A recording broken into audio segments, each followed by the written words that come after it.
여호수아 22장 21절부터 하겠습니다.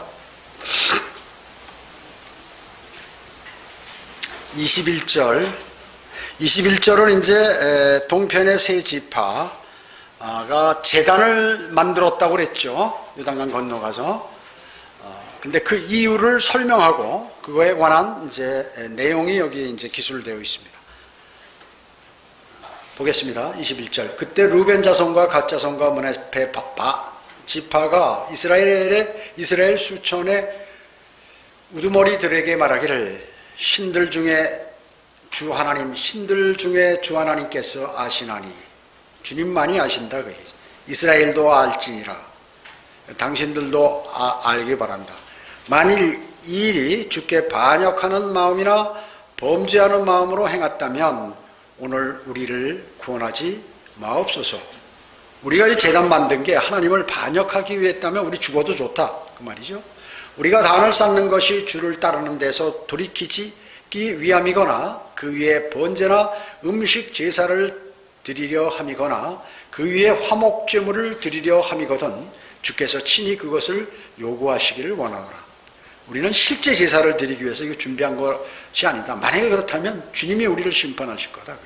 만일 우리가 단을 쌓는 일을 행하지 아니하면 이런 일이 있을까 두려워하노니 즉 훗날에 너희 자손이 우리 자손에게 말하여 이르기를 너희는 이스라엘의 주 하나님과 무슨 상관이 있느냐 하면서 너희 르벤 자손과 갓 자손아 주께서 요단으로 우리와 너희 사이에 한 경계를 만드셨으니 너희는 주 안에서 어떤 목도 없도다 하리니 그렇게 되면 너희 자손이 우리 자손으로 주를 두려워함에서 그치가 할까 해서 우리가 말하기를 우리에게 한 제단을 쌓을 준비를 하자 했으니 번제를 위함도 희생제를 위함도 아니요. 이제 세월이 지나서 후손들이 원래 가나안 땅이 아니니까 요단강 동편은 너희는 우리하고 관계없다 이렇게 따돌림할까봐 우리가 제사를 드리려고 하는 게 아니라 우리도 같은 제단을 갖고 있다는 그러한 의미로 거기다 이렇게 만들었다 그래요. 27절에 다만 우리와 너희 또 우리 다음 세대 사이에 증거가 되게 하여 우리로 그분 앞에서 우리의 번제와 우리의 희생제와 우리의 화목제로 주를 섬기는 일을 하게 하여 너희 자손이 훗날 우리 자손에게 너희는 주 안에서 어떤 목도 없다라고 말하지 못하게 하려 함이라. 그러므로 우리가 말하기를 그들이 훗날에 우리나 우리 후손들에게 말하면 우리가 다시 말하되 우리의 조상이 만든 주의 제단의 모양을 보라. 그것은 번제를 위한 것도 아니요 희생제를 위한 것도 아니고 다만 우리와 너희 사이에 한 증거니라 하리라 하였도다. 우리가 주께 반역하고 오늘 주를 따르는 데서 돌이켜 그의 성막 앞에 있는 주 우리 하나님의 제단 외에 번제나 음식 제사나 희생 제사를 위하여 한 제단을 쌓는 일을 결코 하지 아니하리라 하니라. 예. 그 이유를 설명했는데 여기 22절 다시 보시죠. 뭐라고 그랬죠? 예, 22절. 이 일들을 주께 반역하는 마음이나 범죄하려고 행했다면 오늘 우리를 구원하지 마옵소서. 우리가 죽어도 좋다. 만약에 우리가 그런 마음을 하나님을 반역하기 위해서 했다면 우리가 죽어도 좋다. 그 말이죠. 동편에 있는 세 지파는 이제 앞으로 아까도 말씀드렸지만 한두 세대가 지나버리면 세월이 많이 흘러버리면 경험하지 못했으니까 이제 모세가 과거에 동편 지파들과 했던 그 약속을 다 잊어버리고 이제 너희들 모른다. 그 동편 지파를 제외시킬 수 있다 그 얘기죠. 후손들이 봐라 너희는 그쪽이 좋아서 갔지 않느냐. 하나님께서는 가나안 땅을 점령하라고 하셨는데 이렇게 얘기할 수 있다 그 얘기죠. 그래서 그들 자신들이 약속의 땅인 가나안 땅에 있지 않는 이유로 파문당해서 성막에서 경배 드리지 못할까 봐 이들은 두려웠다 그 얘기. 자기 후손들을 생각해서. 그렇잖아요. 여러분 우리가 부모 때나 할아버지 때에 들은 내용들은 대부분 알지만 더 그 윗때는 모른다 그 얘기죠. 모르는 것입니다. 그래서 출애굽기 이런 내용이 이제 1장에도 나오죠. 출애굽기 1장 8절에 보면 요셉을 모르는 새 왕이 이제 이집트를 통치하게 됐다 그 얘기죠. 여러분, 요셉은 어떤 사람입니까? 요셉은 대단한 사람이지. 이집트를 다 살린 사람이에요. 그뿐만 아니라 이집트뿐만 아니라 그 일대 그 아랍권 지역 전체를 요셉 한 사람이 살린 거예요. 누가? 하나님께서 요셉을 통하여. 그 이스라엘 백성들도 구원하지만, 이스라엘 백성들도 먹여 살리기 위해서 요셉을 하나님께서 거기 보냈지만, 그 일대 사는 모든 사람들을 흉년 7년이 왔을 때 그 곡식이 없어가지고 나중에 다 굶어 죽을까봐 하나님께서 이미 요셉을 통해서 그렇게 7년간 풍년 기간에 그 많은 것들을 다 저장해서 그 사람들에게 팔 수 있도록 그렇게 만드셨던 것이거든요. 그런 이 요셉을 모르다니 말이요. 그 왕이 참 멍청한 사람이죠. 여러분 어떻습니까? 제가 그 부모들이, 할아버지나 부모들한테 들은 거는 옛날에 일제시대 때 어땠다. 그 다음에 6.25 때, 저는 6.25 끝날 무렵에 태어났기 때문에 6.25 상황을 모르잖아요. 그럼 6.25 전쟁 때 어떤 일들이 벌어졌다. 야, 너의 어머니 아버지는 서울에 집을 버리고 부산으로 갔다가 또 부산도 탈환당할까봐 저 제주도까지 피난 갔다는 거예요. 우리 부모들. 그래서 거기서 제 바로 위에 형들이나 누나 이런 사람들은 화장실에 갔더니 그 밑에 돼지가 놀고 있더라고요. 놀래가지고 왔다는 그런 내용들부터 시작해서 러시아군이 왔는데 시계를 여기다 쫙 차고 말이죠. 시체들에서 뺏은 그 시계들하고 중공군들이 오는데 이런 내용들을 다 듣는 것이에요. 그 당시 정부가 어땠고 이런 내용들을 전부 듣죠. 그러면 지금 사람들 어떨까요? 지금 여기 학생들, 중고등학생들 못 들어요. 왜냐? 그 부모 세대도 경험 안 하지 못했고 그 할아버지 세대도 거기 현장이 없었기 때문에, 그렇기 때문에 그런 개념들이 없는 것입니다. 제가 초등학교 때 4.19가 일어났어요. 초등학교 1학년 때. 5.16 군사혁명 또 났잖아요. 4.19 안 되니까. 이거 막 집이 고래등 같은 집에서 사는데 경찰들이 들어와가지고 부친을 체포해가지고 뭐 하냐니까 중국 대사로 가라고. 우리 혁명 여기 당에 입당해서 중국의 대사로 가라고. 나 가기 싫다고 그러니까 그러면 들어가라고 그래가지고 한 달간 들어갔다가 이런 일들이 그러니까 그런 상황들을 다 보고 이게 어떻게 역사가 이루어지고 무슨 일이 벌어진 걸 다 아는 거예요. 제가 군대에 있을 때 다 일이 벌어졌거든요. 유경수 역사 살인사건 소대장 할 때, 그 다음에 12.12 사건은 전박의 중대장 할 때 전쟁이 날 뻔했어요. 완전히 포탄까지 개방하고 포까지 다 겨냥해서 보단만 누르면 날아가는 거예요. 전쟁하려고 딱 준비했어요. 그리고 프레블로 사건, 미루나무 사건 이럴 때 아주 완전한 전쟁 준비, 빵카 속으로 다 들어가서 포탄 다 장전하고 다 준비했어요. 전쟁 준비를 완전히 했었죠. 거기다 또 이런 광주 사건 또 이런 사건들 전부 그 역동기 시대에 제가 가만히 보니까 6.25는 갓난아기 때이지만은 그때부터 시작해가지고 쭉 이게 우리나라의 최고 어려웠을 때를 다 겪은 그런 거예요. 그 어렸을 때 서울에 가면 그 라디오도 없잖아요. 동네에다 이렇게 그 전봇대에다 스피커를 하나 달아놔요. 그러면 여자들이 아이들이고 다 밤에 모여. 그럼 뭐냐면 그 연속극 들으러 거기 나오는 거야. 그리고 텔레비 하나 이제 그 후에 흑백 텔레비가 나오는데 그 집은 말이죠 난리가 나는 거야. 다 모여가지고 텔레비전이 참 비참했어요 그 당시. 지금 저 아프리카 같은 데하고 거의 비슷했어요. 어렸을 때 말이죠. 그 미국에서 주는 그 강냉이 빵 학교에서 배식해주고 우유하고 그거 타 먹고 말이죠. 점심을 못 먹는 사람들이 엄청나게 반 이상은 점심 못 먹어. 도시락을 못 사가지고. 그러니까 수돗물 먹고 말이죠. 그렇게 서울에서도. 지방은 어떻겠어요? 더하지. 서울이 그런데.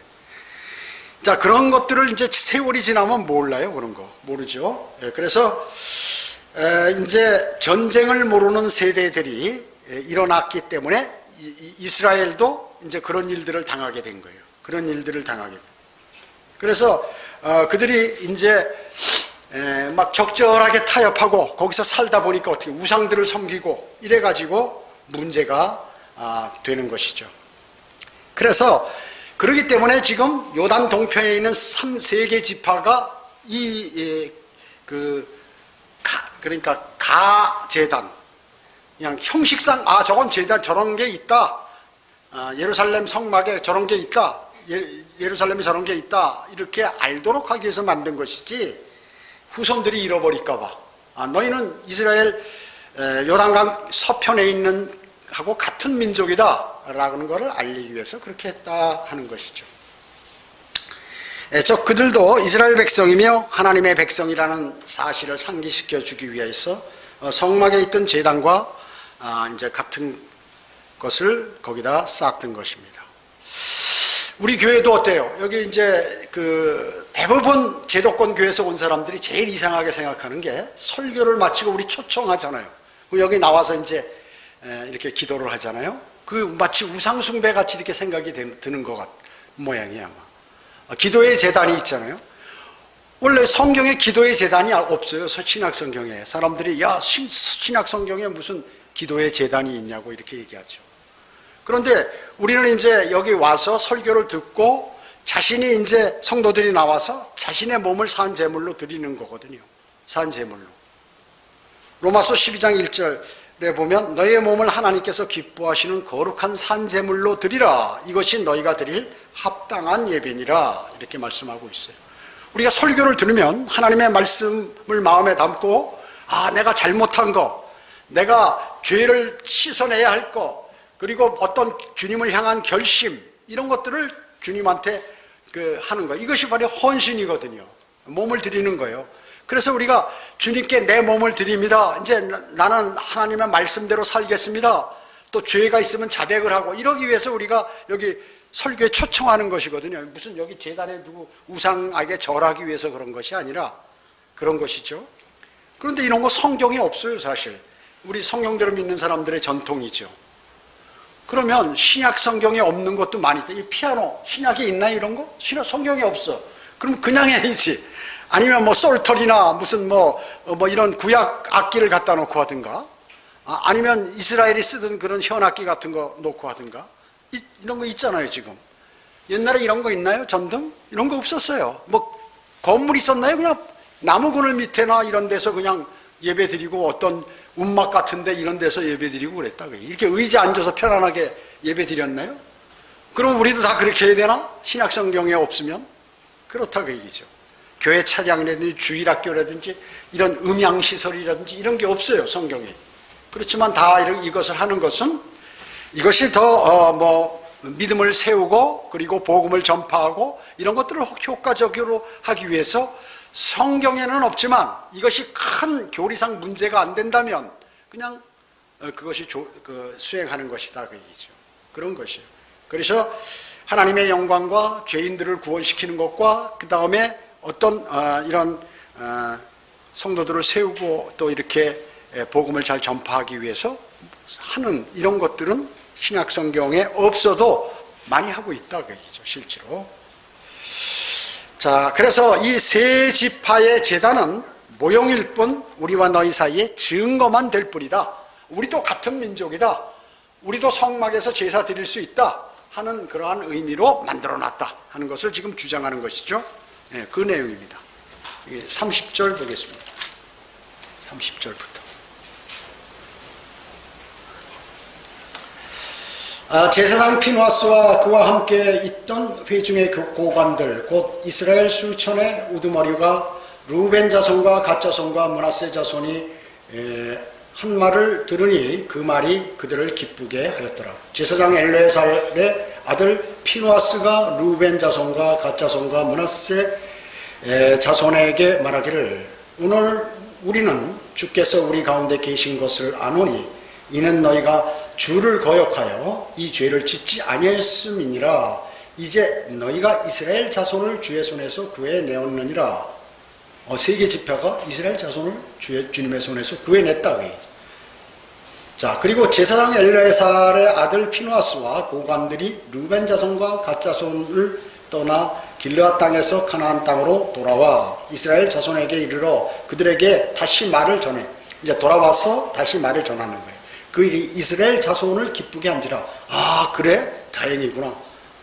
이스라엘 자손이 하나님을 송축하고 루벤 자손과 갓 자손이 거하는 땅에 가서 싸워 그들을 멸하자고 아니하였더라. 루벤 자손과 갓 자손이 그 제단을 에드라 칭하였으니 이는 그 단이 우리 사이에 주 하나님이시라는 증거가 됨이더라. 예. 피누아스와 대표단이 이제 설명을 하는 거죠. 세 개 지파가. 그러니까 여기 30절에 그 말이 그들을 기쁘게 하였더라.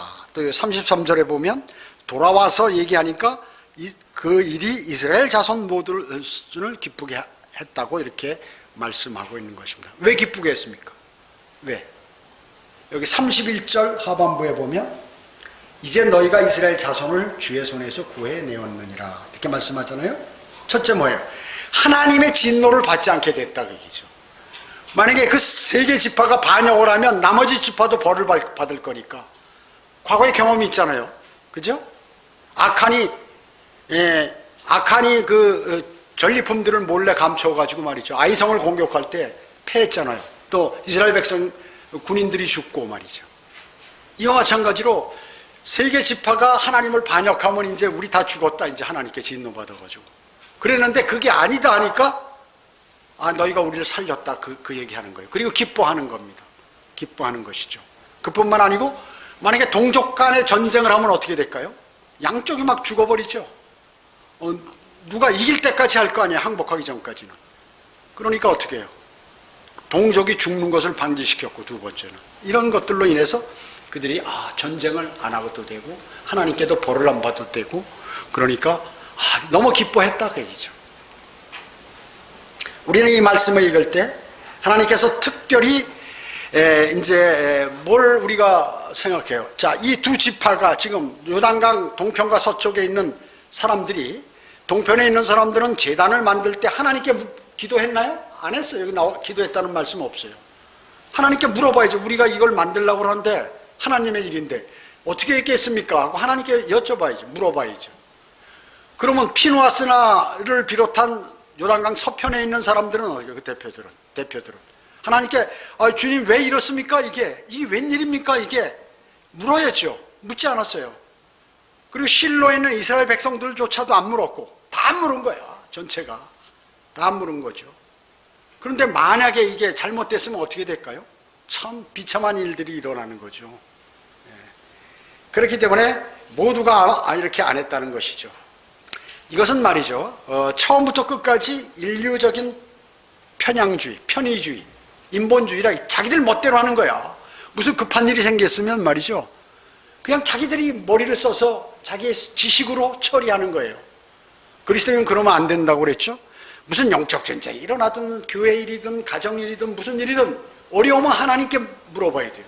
그렇지 않으면 마귀에게 지게 된다 그 얘기예요. 마귀에게. 내가 무슨 얘기를 들었어. 내가 마음이 아파. 그럼 주님 이게 어떻게 된 겁니까? 주님이 알려주세요. 그리고 주님이 관장해 주세요. 이렇게 해야지. 그거를 자기가 처리한다고 돌아다니면 어떻게 되나요? 마귀의 밥이 돼버리는 거예요. 그래서 중요한 것은 모든 문제를 주님께 물어봐야 된다. 영적 전쟁도 마찬가지로. 그래서 기도는 다 끝나고 마지막에 하는 게 아니라 그 일을 추진하기 전에 먼저 하나님께 기도드려야 된다. 이게 중요하다. 그뿐만 아니에요. 중간에 잘 모르면 중간에도 기도하고 또 끝나고도 잘 인도해 주시면 잘 인도해 주셔서 감사하다고 또 기도를 드려야 되는 거예요. 그렇잖아요? 이것을 잘 해야 되는 것이죠. 그 이스라엘 백성들은 지금 그걸 안 한 거야. 그런데 하나님께서 어떻게 거기에 개입하셔서 참 이렇게 상황을 잘 전개시켜 주셔서 그렇지. 그렇지 않으면 어떻게 전쟁했어요. 전쟁에서 다 비참한 일들이 벌어지게 된 거죠. 거기에. 많은 동족 간의 전쟁을 치르고 많은 피를 볼 수밖에 없었을 것이다. 그러니까 우리는 그런 교훈을 삼아야 돼요. 그렇게 주님께 여쭤봤다면 그 당시 주님하고 다 통하니까 물론 지금도 하나님의 말씀을 통하여 그리스도인의 양심을 통하여 하나님께서 찔림이나 여러 가지 주변 환경을 조성시켜 주신다 그 얘기죠. 관장하시는 것이에요. 그것을 우리는 꼭 해야 된다. 무슨 문제가 생기면. 자, 23장 가겠습니다. 23장. 이제 이스라엘 민족에게 여호수아가 이제 마지막 당부를 하는 겁니다. 항상 이 하나님의 사람들은 죽기 전에 꼭 당부를 하는 거예요. 왜냐하면 걱정이 되니까 많이. 자, 1절 보겠습니다. 주께서 이스라엘 주위의 모든 원수들로부터 이스라엘에게 안식을 주신 후 오래되었을 때 여호수아가 나이 많고 늙었더라. 여호수아가 온 이스라엘과 그의 장로들과 그들의 우두머리들과 그들의 재판관들과 그들의 관원들을 불러서 그들에게 말하기를 내가 나이 많고 늙었도다. 너희는 주 너의 하나님께서 너희로 인하여 이 모든 민족들에게 행하신 모든 것을 보았나니 주 너의 하나님은 너희를 위하여 싸우셨던 그분이시라. 주 너의 하나님은 너희를 위하여 싸우셨던 그분이야. 우리를 위해서 싸우시는 분이 주님이에요. 보라, 내가 너희 지파에게 유업이 되게 하려고 남아있는 이들 민족들과 내가 베어버린 모든 민족들을 요단에서 서쪽 대해 이르기까지 제비로 너희에게 나누어 주었느니라. 주 너의 하나님 그분께서 너희 앞에서 그들을 쫓아내사 너희 목전에서 그들을 몰아내실 것이요 주 너희 하나님께서 너희에게 약속하신 대로 너희는 그들의 땅을 차지하리라. 이렇게 말씀하셨습니다. 여호수아가 이제 약 110세 정도 되어서 많이 늙었습니다. 이제 노병이 됐어요. 노병. 늙은 병사, 늙은 군인. 메가더 장군이 이제 자기가 실격보다는 이제 그 자리를 떠나면서 별 5이었죠. 원수. 인천 상륙작전. 인수했던 메가더 장군이 뭐라 했어요? 노병은 죽지 않는다. 다만 사라질 뿐이다. 이렇게 얘기했어요. 인천 상륙작전은 세계에서 보기 드문 그러한 아주 대단한 작전이었어요. 왜냐? 인천은 조수간만의 차가 심해요. 그래서 바닷물이 쫙 빠져버리면 그 백사장 길이가 적어도 10m 이상이 나버려요. 그러니까 수심이 낮겠죠. 낮으면서 서해안 쪽은 낮으니까. 그 군함이 정박할 수가 없어. 그래서 저 멀리에 그 무거운 군함이 저기 서서 작은 배로 이동을 해가지고 해야 되는 거예요. 그때 북한군이 저 남쪽까지 지금 대구 있는 데까지 내려가 있단 말이죠. 그러니까 이제 어떻게 할 건가? 그래가지고 양동작전을 벌이니까 동해안하고 동해안으로 이렇게 딱 상륙할 것처럼 하면서 어떻게 해요? 막 이제 서쪽으로 이제 본지는 일로 들어오는 거죠. 서해안 쪽으로. 그러니까 북해군들이 어떻게 하냐면 동해안 쪽에다 포를 다 배치시키고 거기다 방어 준비를 딱 한 거예요. 그때 이제 거기서 새벽에 밤에 해가지고 쫙 월미도로 해서 이렇게 이제 물을 나중에 이제 이렇게 발로 걸어서 낮은 데까지 와서 메가더 장군이 인천 상륙 허리를 딱 끊어버리니까 병참선이 차단되잖아요. 북한에서 이 쌀이라든지 포탄이라든지 기름이라든지 이런 선이 딱 끊어지니까 어디 도간에 든 쥐가 된 거예요. 그래가지고 이제 막 북진을 하게 됐죠. 북진을 하게 됐는데 그때 누가 개입했어요? 중공군이 개입했죠. 중국이 개입했는데 인해 전술 어마어마하게 막 그 소총 하나 들고 막 새카맣게 오는 거예요. 너무 많으니까 인구가. 그래가지고 이제 후퇴를 하게 되니까 메가더 장군이 어떻게 해요? 이거 트루만 대통령에게, 미 대통령에게 이 원자탄을 만주에 터뜨려서 중국까지 통일해 버려야겠다. 그때 장개석이 이제 그때 밀리게 됐기 때문에 모태똥에게. 그래서 통일해 버린다고 이렇게 건의를 한 거죠. 그런데 트루만 대통령이 막은 거예요. 그걸 막았죠. 그러니까 메가더 원수는 그렇게 해야 된다고 막 주장을 하고 트루만 대통령은 이제 왜냐하면 그때 소련이 개입을 하면 3차 세계대전이 일어나고 그뿐만 아니라 중국이 인구가 많기 때문에 그때 막 경제적으로 많은 것들을 팔아먹고 이렇게 장사를 해야 되는데 여러 가지 그 중국하고 해야 서로 경제적으로 잘 되니까 트루만 대통령은 전반적인 걸 본 거죠. 뭐 누가 맞는 건지는 몰라요. 결과는 어떻게 됐는지 모르기 때문에. 그러니까 이 군인으로서 이거는 빨리 해서 승리를 해야 된다 주장을 하고 원자탄을 만주에 투하해서 그렇게 해야 된다 하니까 실격 그냥 당신 내려오라고 그래가지고 미 유엔군 사령관이었던 그 메가더를 해임시키고 미 8군 사령관 리츠웨이 중장을 거기다 이제 그 유엔군 사령관으로 임명을 했죠. 근데 사실은 트루만은 2차 대전 때 트루만은 말이죠. 전쟁할 때 중이었어. 중이었는데 그 소령으로 제대했죠. 트루만 대통령. 근데 트루만이 중이었대 맥어더 장군은 대령이었어요. 그러니까 선배지 군대로서는. 상당히 보이지 않는 알력이 좀 있는 데다가 여러 가지 그런 것들이 있어요. 자존심 상하는 것들이. 하여튼 좌우지간 이와 같이 그러면서 자기는 전쟁에서 많은 전쟁을 치렀는데 2차 세계대전부터 시작해가지고 많은 전쟁을 치렀는데 거기서 자기는 안 죽었다. 노병은 죽지 않는다. 다만 사라질 뿐이다. 라는 유명한 말을 남기고 이제 떠나게 됐어요. 그래서 우리 한국 전쟁을 계기로 미국이 강대해졌어요. 왜냐하면 재무장을 했다. 그 얘기죠. 그때 1950년 말고 1949년도에 중국이 핵무기를 개발했거든요. 그전에는 없었는데. 그리고 러시아는 이미 또 있었고, 이렇게 되니까 안 되겠다 해서 어마어마하게 재정을 무기와 군사력에 집중시켰어요, 미국이. 그래서 지금 세계 최고 강대국이 된 거예요. 그게 한국전을 계기로 그렇게 돼버렸다는 것이죠. 자, 이제 보면은, 대개의 군인들은 어떻게 됩니까? 전쟁 경험이 없어서 전쟁에 처음 나가면 어떻게 해요? 병사들이 죽어요. 경험이 없으니까. 그런데 한 번 내지 두 번 정도 전쟁에 나가서 살면은, 그거는 전쟁이 끝날 때까지 안 죽어, 그거는. 요령이 생겨가지고. 어떻게 하면 자기가 사는지를 아는 거예요, 전쟁할 때. 영적 전쟁도 마찬가지예요. 교회는 아무리 오래 다녔어도 그것을 자기가 경험 안 해본 사람은 어떻게 되느냐? 덜크덕 걸려들면 거기서 쓰러져 버려요. 또 온 지 얼마, 교회 다닌 지 얼마 안 된 사람은 영적 전쟁을 당하게 되면 거기서 그냥 패해가지고 쓰러져 버린다. 그얘기죠. 영적 전쟁을 여러 번 치러서 살아남은 사람은 어때요? 다음에 치르면 또 이거 뻔히 아는 거예요. 다 아는 거예요. 그래서 살아남아. 똑같아.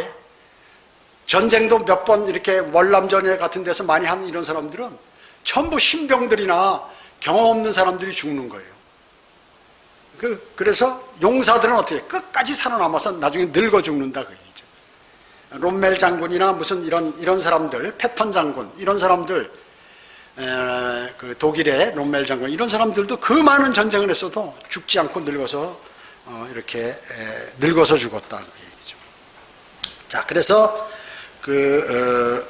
육신적인 영적 전쟁을 하면 무경험자와 육신적인 그리스도인이 쓰러진다. 육신적인 그리스도인이 쓰러진다는 것입니다. 러커만 목사님 증조부는 그 장군이었는데 남북전쟁에 참여했죠. 미국의 남북전쟁.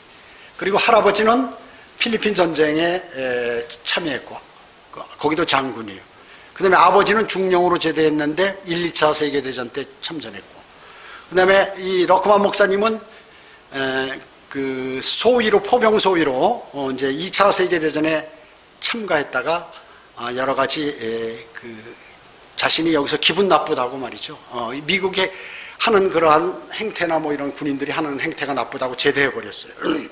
그러니까 4대가 이 군인들에 그래가지고 완전히 러커만 목사님은 군인 정신이 투철해. 더군다나 또 조상이 독일계야. 독일 사람들이 좀 게르만 민족이 독하거든요.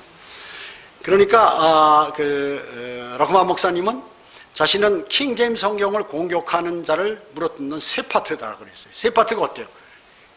한 번 물면 놓질 않죠. 놓질 않습니다. 그래서 군견 같은 거를 전부 아주 유명한 세 파트를 군견으로 이렇게 사용하는 거예요. 훈련시켜서. 아무튼 이렇게 러커만 목사님도 노병이에요. 노병. 늙어서 이제 돌아가셨잖아요. 늙어서 돌아가셨어요. 그래서 이 여수와 주석서를 쓰실 때가 그 마지막 쓰셨거든요. 그때 러커만 목사님 귀도 잘 안 들렸어요. 눈도 잘 안 보이고 자신이.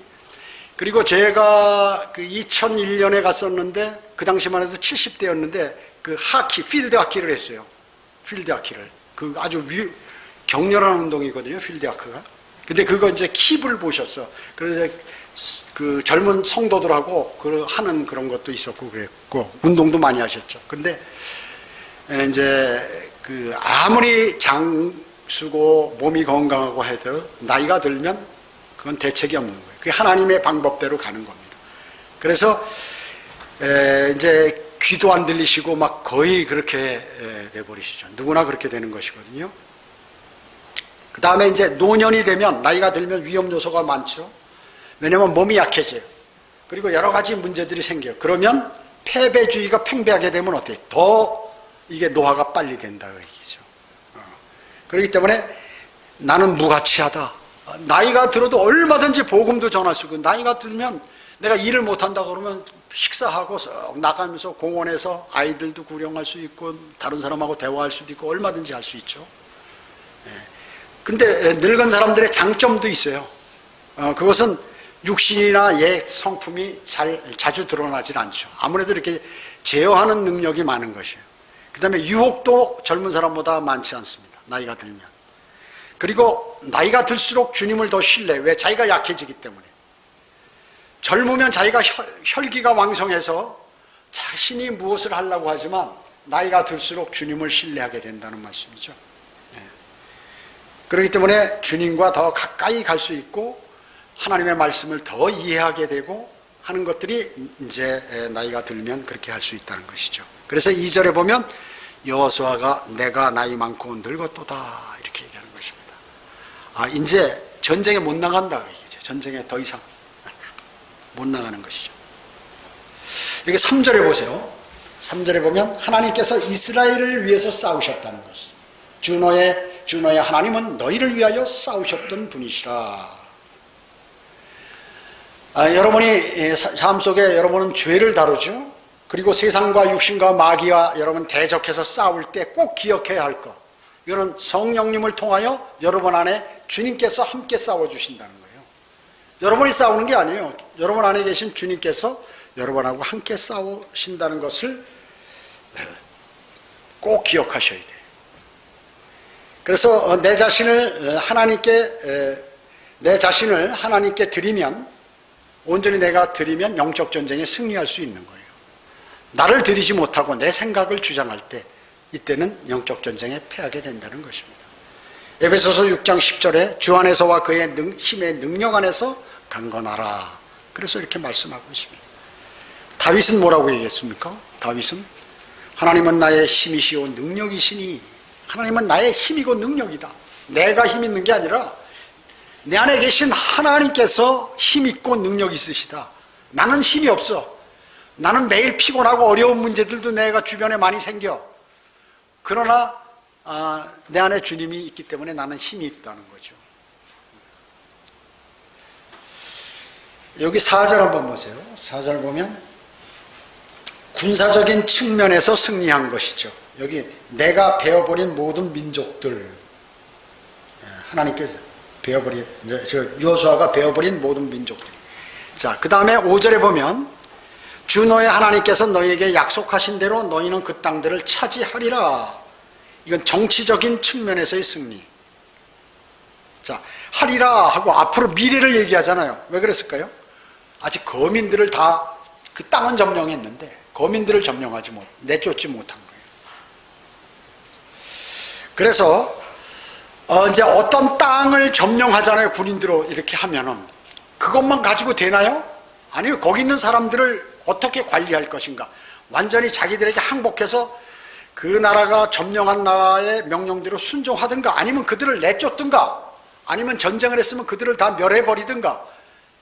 완전히 정치적인 그러한 상황까지를 이렇게 거기에서 승리해야 완벽한 승리가 되는 거죠. 땅만 차지해가지고 안 되는 거예요. 그러나 이스라엘은 어떻습니까? 땅만 차지했어요. 그리고 그 안에 있는 사람들을 좀 남겨놨어.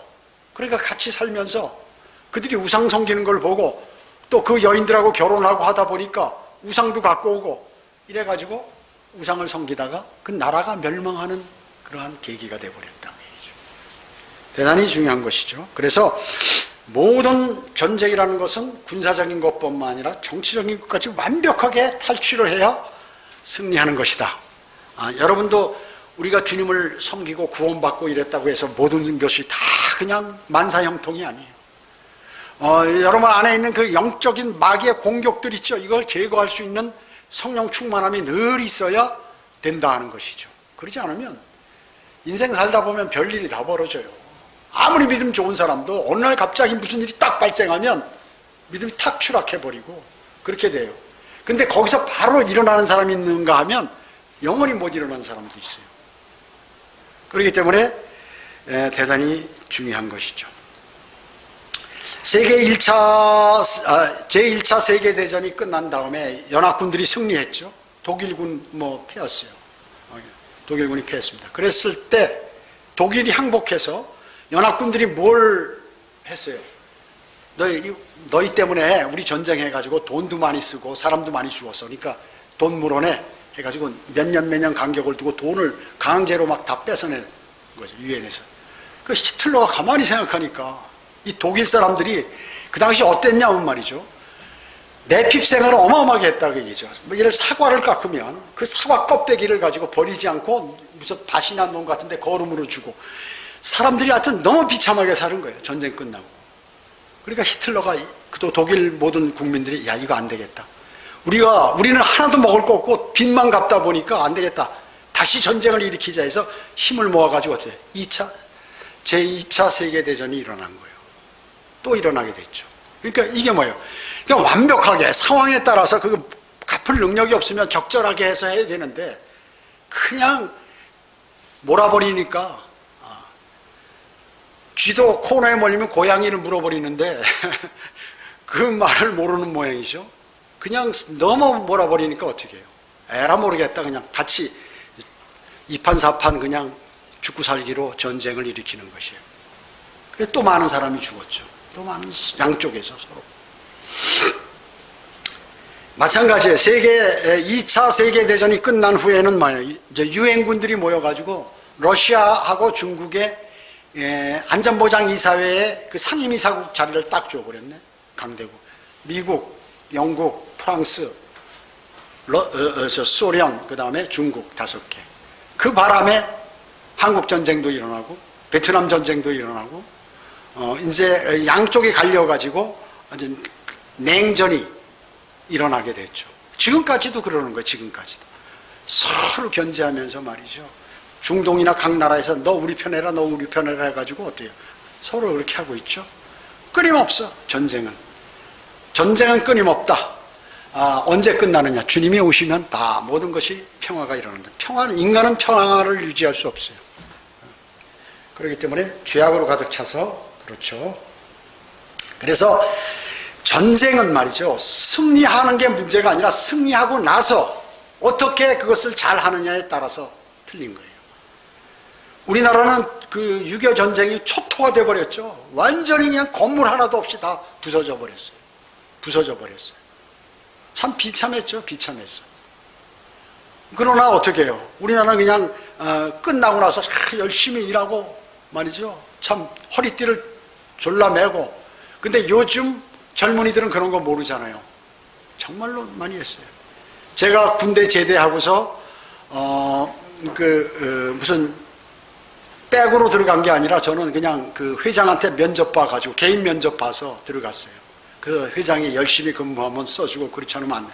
열심히 근무할게요. 그러니까 써줬어요. 과장으로 들어갔어. 35세 군대 제대했는데. 그러니까 소령으로 있을 때는 전부 그 비서도 있고 뭐 해가지고 뭐 타자 치고 뭐하고 다 한단 말이죠. 나는 그 일만 해서 초안만 작성하면 다 하고 모든 일을 다 그렇게 하는데 이거 사회에 나오니까 전부 하는 거예요. 팩스도 내가 보내고 뭐 전부 다 하는 거예요. 했죠. 5년간 하여튼 참 열심히 했어요. 열심히 했어. 그 회사 쓰러지는 거 많이 막고 노사분규 양쪽 타협시키고 뭐 하여튼 펄펄 날게 뭐 열심히 그때 이게 뭐냐면 하여튼 이것저것 보지 않고 한 거예요.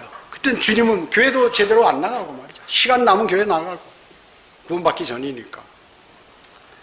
그래서 너무 하다 보니까 이거 나중에 한 5년 지나니까 이거 내가 다시 생각을 다시 해봐야겠는데 해서 이제 사표를 내고 나왔는데 하여튼 뭐든지 승리 후가 중요한 거예요. 끝나고 나서 어떻게 해야 되는지가 중요합니다. 그래서 이스라엘이 가나안 이교도들의 군대들을 무찔렀지만 계속 밀어붙여서 그 잔존들을 다 제거하지 못함으로 인해서 여러 가지 문제들이 후일에 생기게 되었다는 것이에요. 자, 오늘 여기까지 하도록 하겠습니다. 기도드립니다. 주님 감사합니다. 주님께서는 저희에게 위대하신 말씀을 주셔서 우리 생에 많은 교훈들을 허락하고 계십니다. 저희들이 하나님의 말씀대로 살면 이상이 없고 평탄하고 그리고 늘 영적 전쟁에도 승리할 터인데 그저 틈만 있으면 자신을 생각하고 자신의 판단대로 나가기 때문에 늘 어려운 문제들이 발생하고 있습니다.